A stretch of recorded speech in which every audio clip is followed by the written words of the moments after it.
Okay. All right. What this debate has really been about, which the negative has done everything to avoid, is talk about cosmopolitanism and the state of exception that we're living in right now. And basically, I'm going to explain it using a metaphor.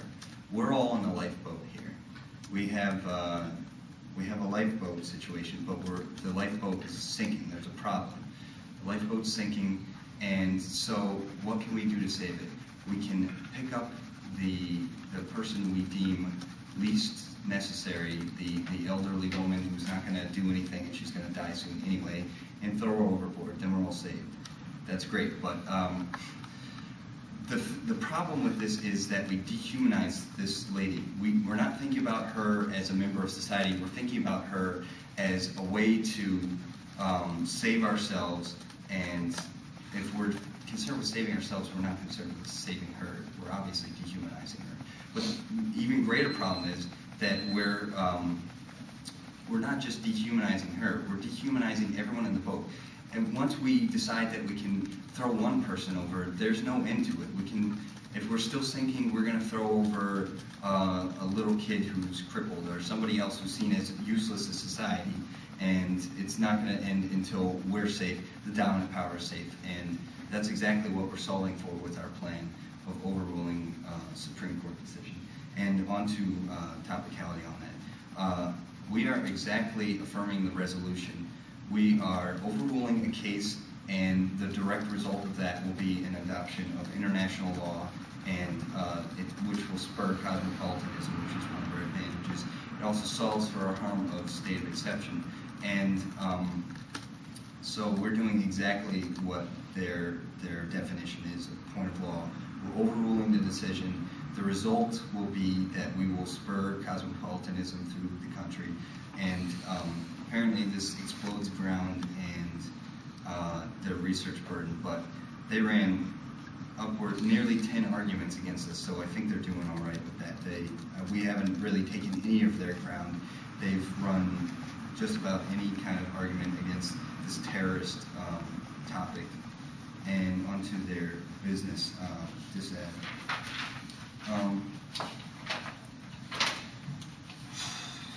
They're saying that our overturning of Curran will upset the system and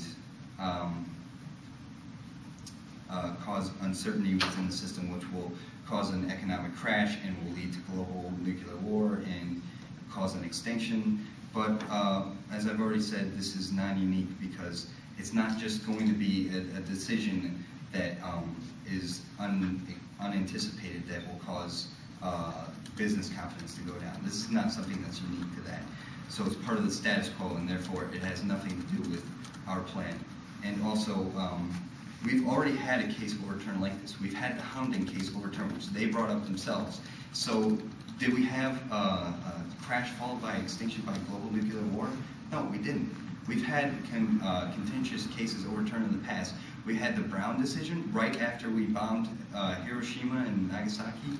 And did we go through any social upheavals that caused the economic situation to crash? Did we have global nuclear war? No, we did not. So their impact has nothing to do with overturning our case.